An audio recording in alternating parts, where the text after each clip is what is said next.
Let's switch.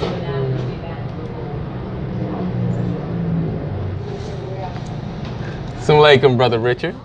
Walaikum salam, Detroit. Thank you for sitting down once again for Behind the Final Call cover story. Of course, this is the volume number 38, number 30 of the Final Call newspaper. Date on it is April 30th, and the title of this cover story is Blocked Out. Our brothers Ice Cube, LL Cool J, and Magic Johnson are on the cover. Why this cover story? Well, first of all, Brother Troy, thank you for having me. Why this cover story? Because I got hiccups too. But why this cover story? Because we have the opportunity, I think, to do a couple things to showcase the development of black artists and athletes who have become entrepreneurs, and to see our people working to leverage celebrity in a way that they can use their own fame, their own fortune, their own notoriety to push their own efforts. So, and the other thing is this kind of collaborative effort that includes black celebrities and others in ownership, not in performing, but in ownership. So we thought it was a very interesting piece. So essentially,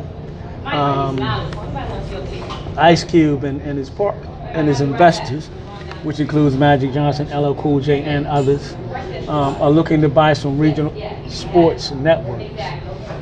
As part of a bigger deal, basically Disney acquired some media companies and had to spin off certain entities in order for the deal to go through. So with that requirement comes now the opportunity for Ice Cube and the investors to step into that space and own. So you know that Ice Cube owns the Big 3-on-3 basketball league. They just inked a network deal to broadcast their games during the summer, because it's a summer league, which includes former NBA players and Hall of Famers, like all your favorite players that you know you love to see, but now they're gone. You can catch them in the 3-on-3. Pretty competitive. So now this expands the opportunity for possibly that league and other types of content to be created and distributed. So the problem is that, of course, this is a competitive bidding process. So Ice Cube and his investors are concerned that this thing is not quite right, and that one of the groups involved in, or the group involved in having to sell, they're not quite sure that group is giving them a fair shake at being able to buy. So they've asked the Justice Department to step in. That meeting was held roughly mid-April. We haven't heard back to see what the result was. But this idea of us, and if you look in this paper, the minister's article is Business is Warfare, What is Required for our Economic Independence. For the longest time, we have watched others benefit from our talent. For the longest time, we watched black athletes and entertainers make money, grow, die broke. So now, hopefully, what we're seeing is a different model, a different understanding. And I think it is really, to me, the interesting thing is watching these artists kind of come of age in their own way. Because I think very often hip-hop artists are very pigeonholed and marginalized in terms of who they are expected to be. So some of us expected Ice Cube to be Doughboy from Boys in the Hood for the rest of his life. But he is a man who's married, has been married. He is a man who has several successful family-oriented franchises. The Barbershop series, the Are We There Yet series. He's done other movies, he's done TV shows. So I think his story is exciting. We know LL Cool J coming out of, New York, licking his lips and driving people crazy. He's got into acting, he's got into other things. We know Magic Johnson, incredible college NCAA champion, leading figure with the Los Angeles Dynasty, Showtime NBA champion, but someone who saw opportunity in black neighborhoods when others did not, and so he was able to bring, services, businesses, franchises into these areas. So this is a very exciting thing that we're seeing. So our hope is that they will be successful. We'll continue to watch it. It actually, I think, brings up incredible, because you got a variety of people, Serena Williams and others, Snoop Dogg and others involved at different levels. So, and Snoop is a great entrepreneur in his own right. He's basically kind of he continues to maximize his own brand. Mm-hmm. And so when we see that, this lets us know that there's great potential for us to take our natural resource, which is the talent, the skills, the beauty of our people, and now put that to work for their development as well as for community development. Lastly, I think a couple weeks ago, I wrote an editorial and I talked about the value of charity, which is a principle of Islam. It is a principle of all of the revealed faiths of God, and you find in the divine word. But charity can never elevate and free a community. Charity is the outgrowth of a healthy economic and a healthy social and spiritual system where I am successful economically. Because of my economic success, my commitment to community, the values that I believe in, my 360-degree way of living says to me, I have to put back in what I got out. So the charity is good, but that economic development, opening these opportunities where others can see, others can learn. People like LeBron James, who has a great entrepreneurial background. Even somebody like the Big Baller brand with LeVar Ball, Lonzo Ball, even though that effort, I don't know if it's going to survive because they had some questions in terms of the handling of the money. But just that idea, I mean, I remember at one point, sneaker contracts were nothing to speak of. Maybe you got one, you got a little money, and you went your own way. Eventually, sneaker contracts started to grow, became more money, right? Mm-hmm. Then Michael Jordan, and if you ever learned the whole thing about how he got involved with Nike, is really fascinating. And ultimately, it was his parents that told him to go with Nike. That's an aside, but imagine what would it be like? But that ended up revolutionizing, because what Michael did, he didn't just get a shoe deal with a fee, he got stock options. So as he got stock options, as others started to get into that arena, he said to them, get stock options. So you go shoe deal, endorsement fee, now stock options. Well, what's the next? Next is your own manufacturing.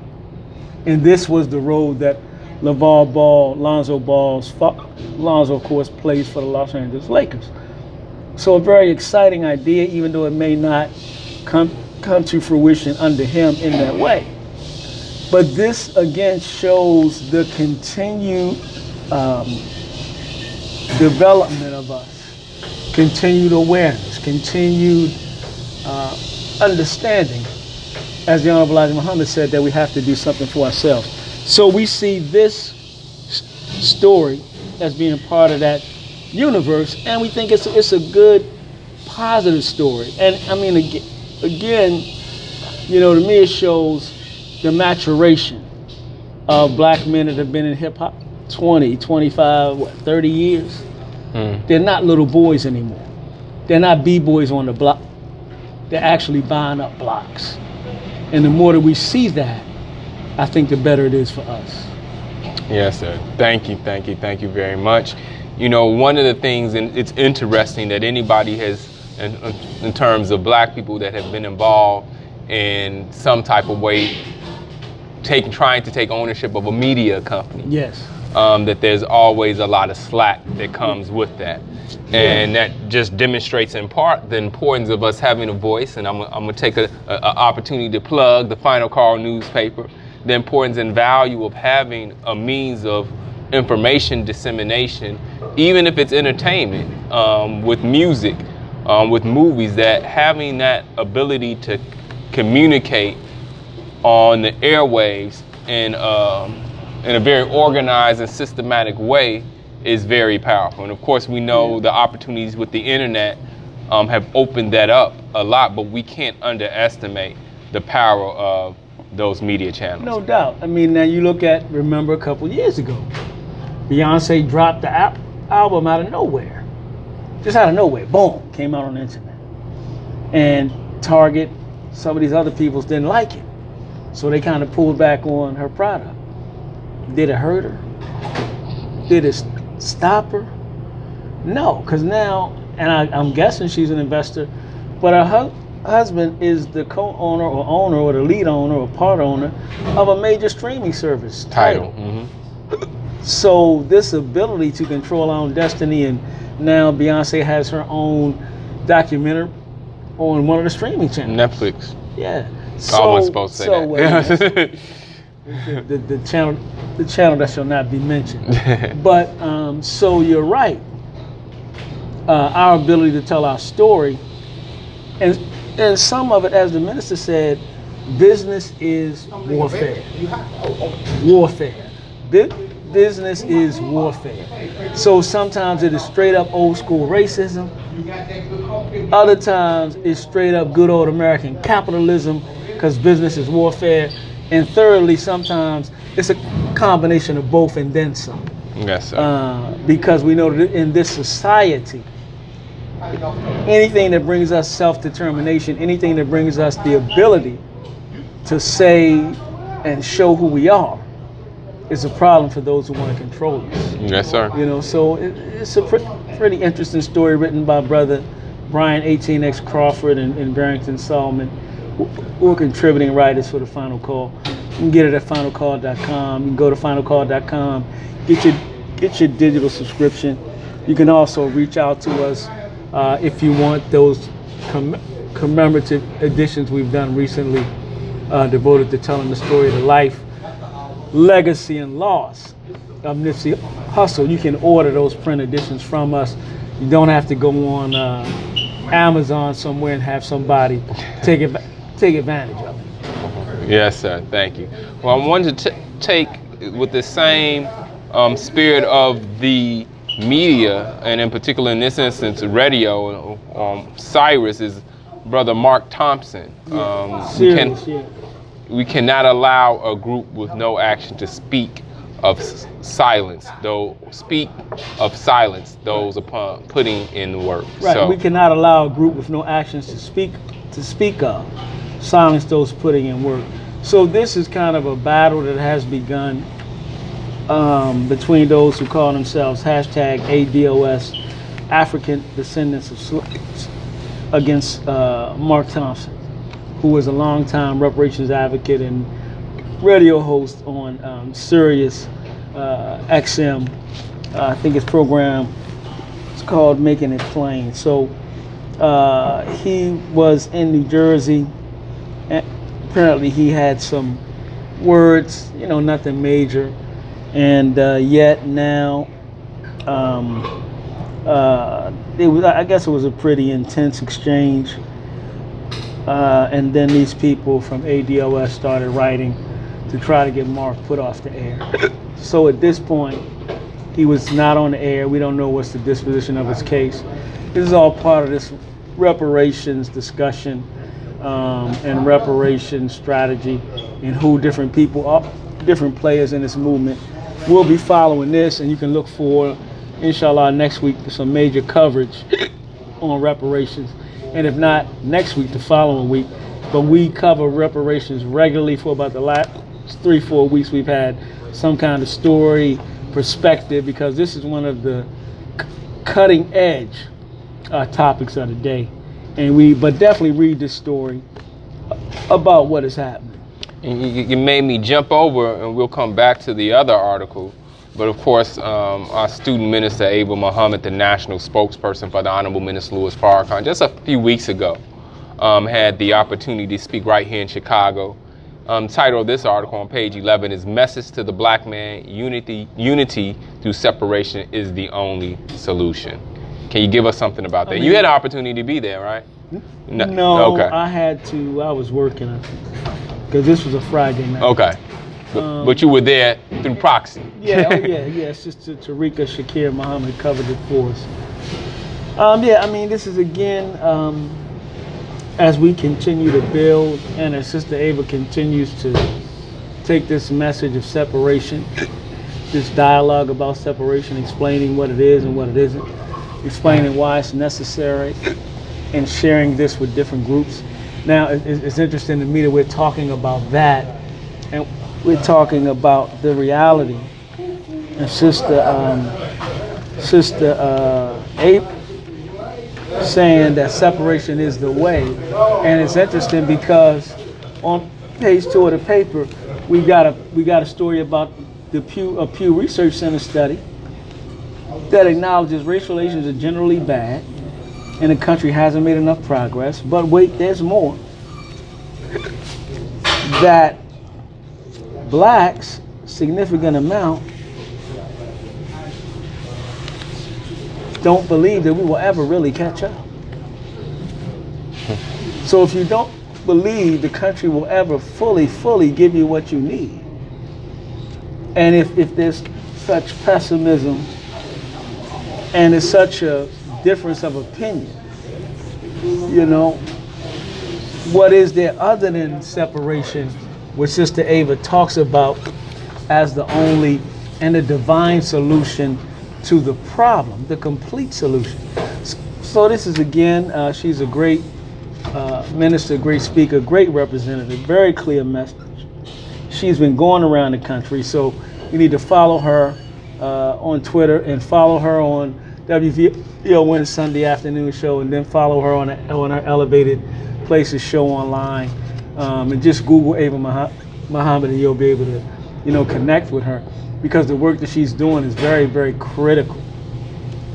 Very critical.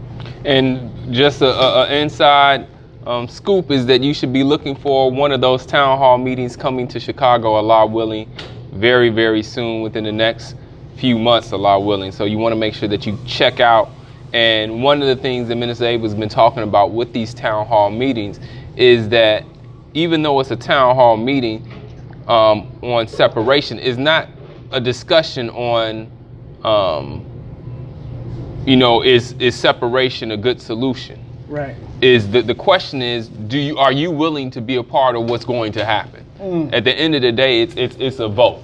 It's not a vote if separation is the best or only solution, but it's really an opportunity for you to say, I'm with this. Yeah. I won't even say that you're with it or not, because at this point in time, we look and see what's going on in our community. So it's really at the point that many of these town hall meetings are ending with a vote. Do you want to continue to suffer what you've been suffering, or are you ready to separate? And another just quick note on that is that one of the things she says she's been running into is that some people think that the Most Honorable Elijah Muhammad's program of separation is that it was just a theory thing. That this is not something that we're actually for real looking to do. So that, it's not just like some theory or something that sounds good, is that we've identified that what we've been doing here has not been working, and we're definitely going to have to do something for ourselves. So. Yeah, you just had, for example, recently in Chicago over a weekend, black children go downtown, find themselves being stopped, arrested by police. Just had a case in down south in Florida. The police come to kind of break up some kind of little fight. Some little brother ends up in the hands of the police, beating him, his face being pounded into the pavement. I saw, something else, a man and a woman at a restaurant. Apparently there was just an argument. They call the restaurant folks call the police. So the man is like, well, I'm out of here. So he's talking to the guy's talking to him, the police is standing there. He's like, well, I'm out of here. And the police officer's like, stopping him from leaving the restaurant. Like, what are you doing? So then of course it escalates, and then the woman is there trying to explain to the officer what's going on. So I would say they are not responsible for the abuses, because the officers are legally authorized representatives of the society.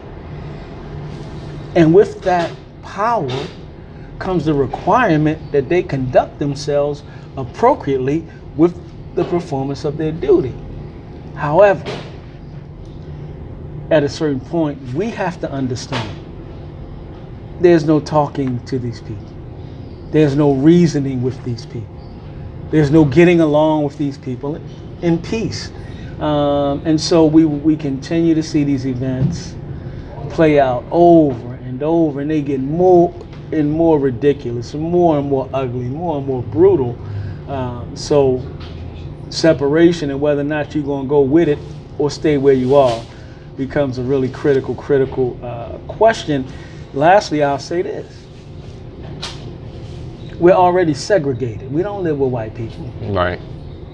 We know Chicago, one of the most segregated cities in the country.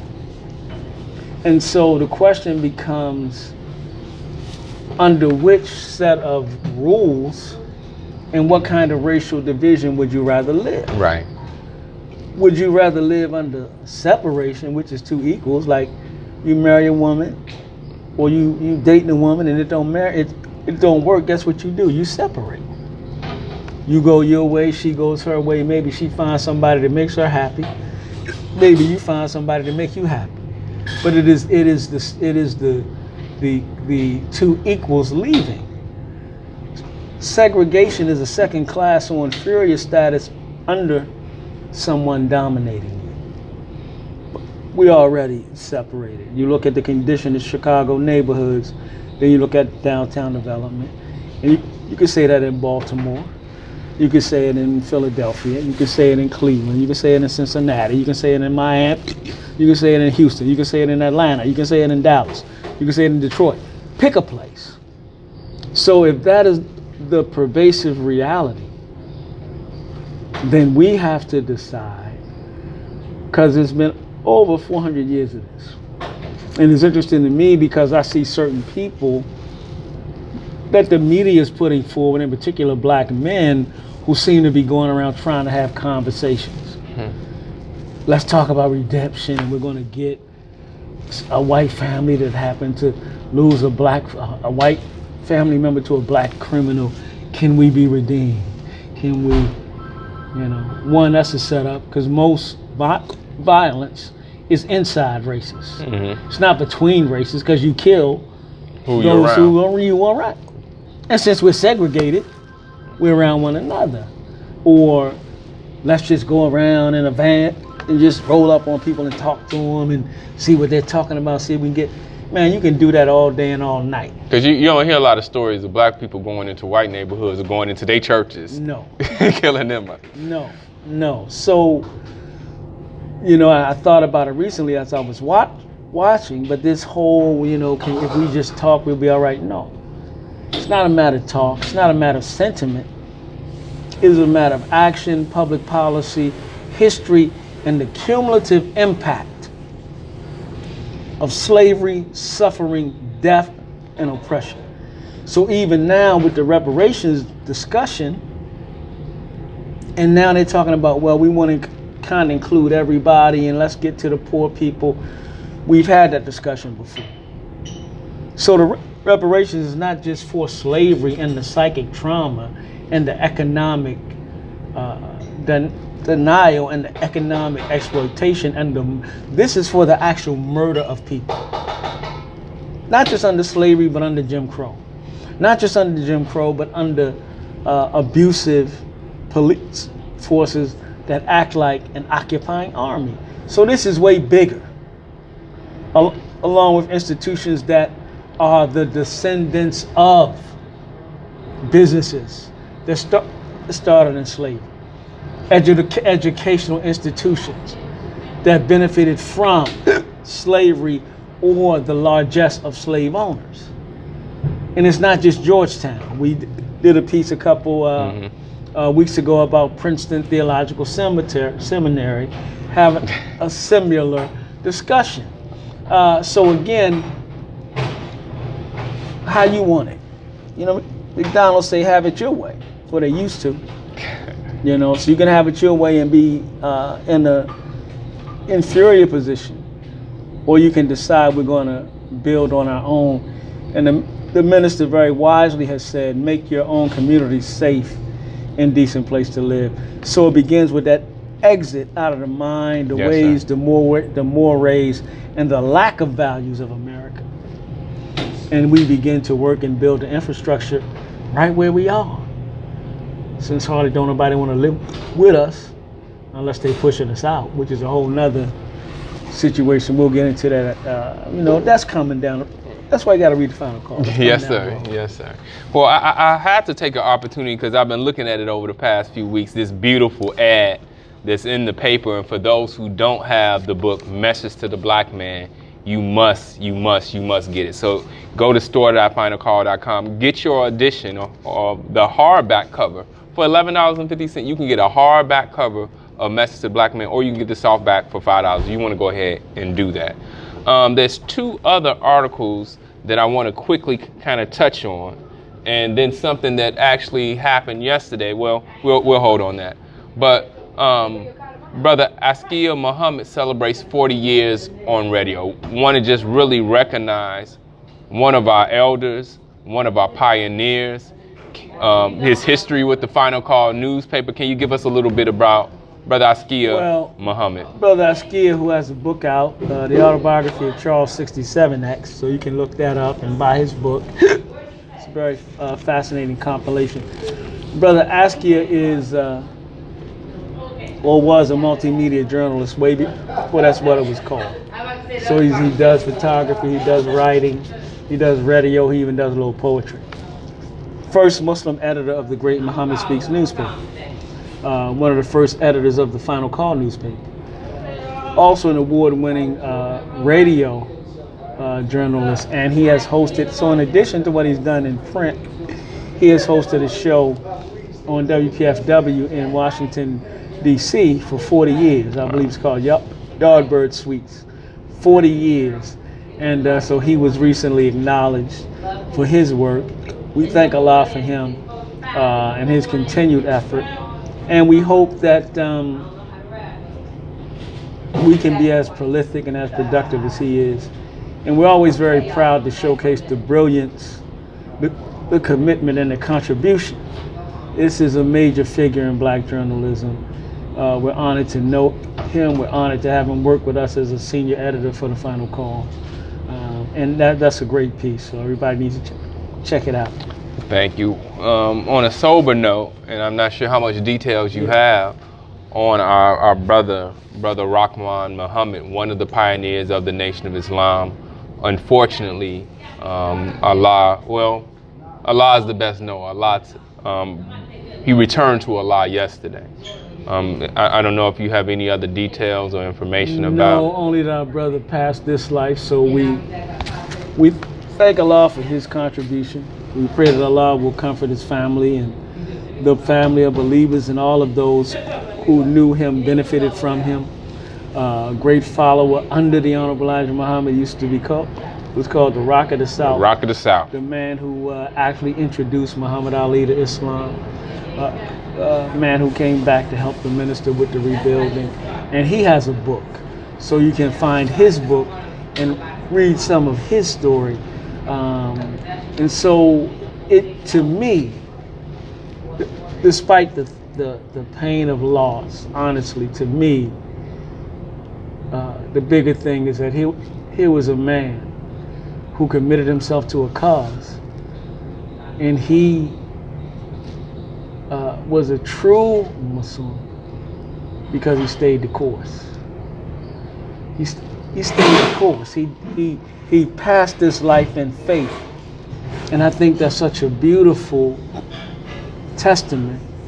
And I remember him saying once that when the nation fell, that when the minister started to rebuild the nation from nothing, I remember Brother Rockman saying he decided he was going to help. He said because otherwise that means he was a fool for teaching all the stuff he taught those many years.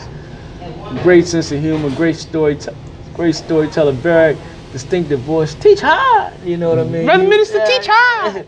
You always heard him, and we thank Allah for what He has given us. We ask that Allah not deprive us of His reward. We ask that we fall not in the trial after His passing, but we ask that we pay Him the greatest of honors, which is to pick up the baton that He carried for so many years and to carry it in His name. There's already in Atlanta at the 10,000 Fearless Southern headquarters, there's already a room in His name devoted to Him. So lastly, in the African tradition, it says that so long as we remember their names, they live. The Holy Quran says, speak not of those who die or slain in the way of Allah as dead, they are alive, yet you perceive not. So Brother Rahman lives because that which he lives for is eternal, and we're grateful and honored to have met such a man, literally met him, talked to him, had coffee with him, had dinner with him, shook his hand, smiled. So the only thing I would close with is, let's make sure we share those moments when we have the opportunity, because none of us know when Allah may call us home, but we are grateful for His life, His sacrifice, and we hope to pay tribute to Him by working in His name. Yes, sir. Thank you. And I just have to echo that. And we've had discussions about, our elders in our community, and that be your biological family, but also as in the nation, is that we can't neglect the value of the narratives, the stories, their life experiences, and that when we have the opportunity, that we should be documenting those, not just listening to them, but the beauty of being able with the cell phone or with a voice recorder or even just taking photos or even writing, that we have to make sure that we're documenting our history. And we can't leave that in the hands of those who have never cared about us. But just the value of being able to document that history is that we need to all take a step. If it with your mama, your father, your grandparents, if they were in the nation or not, it doesn't matter. But we all have this value in these stories that have allowed us to be here, that we really stand on the shoulders of those who have passed before us. So we should take the opportunity to reflect on those things and document so we can share with those who come after us. There's a lot more in here, but we're not going to cover it all today. We encourage you to make sure you check out the continuing coverage of Brother Nipsey Hussle, what's going on with Sister Kim Fox, state's attorney here in the Chicago area. There's a lot. You want to make sure that you're keeping up to date. Continued efforts of the brothers and sisters to make peace in Los Angeles. Very important.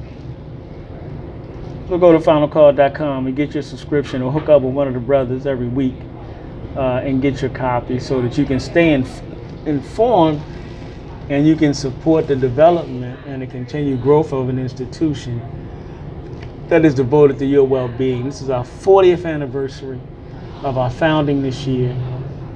And inshallah, we'll have some more news about that coming up soon. So again, that's why you got to stay tuned. Yes, sir. But one thing I am going to say is that if you notice Brother Richard's hat, now there's tons of those hats out now with different colors and different flavors for the sisters, different styles. Man, established 1979. You want to get your hat. So please visit store.finalcall.com. You want to make sure you follow on Facebook the general manager, Brother Fontaine Muhammad. He always popping up. We still have these great sales that are going on at the Final Call building. Get those material. I know many of us are doing the digital format, but man, you still can get a DVD.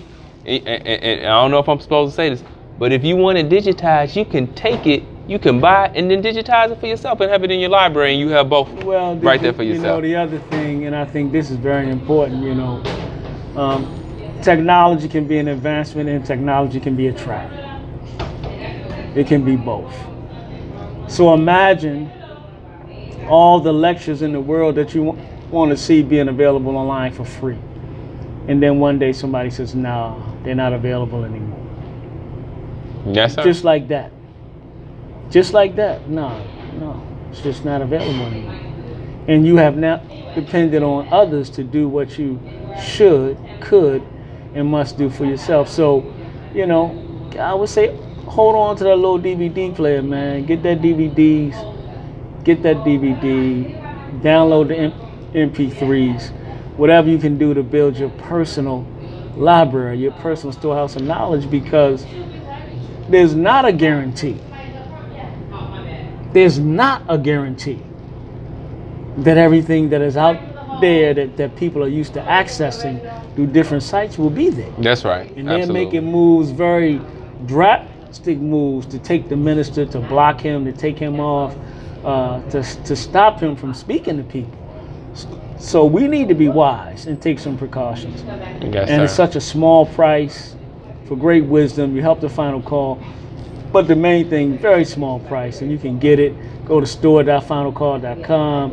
You can call us at 773-602-1230, extension 200. And just go crazy. Message to the Black Man, $5. Get 5 copies. Get the hardback copy for $11. Get 2. Get one for yourself and one for somebody else. Now, remember, there's been a brother we talked about lately a lot, Nipsey Hussle, and the rapper T.I. Now, this was a brother known for giving book. So they asked T.I., another rapper, well, what book did Nipsey Hussle give you? And he said, Message to the Black Man by the Honorable Elijah Muhammad. So a great day. Let's take advantage of it. Let's walk in the light, and let's go on and be successful. Yes, sir. Thank you.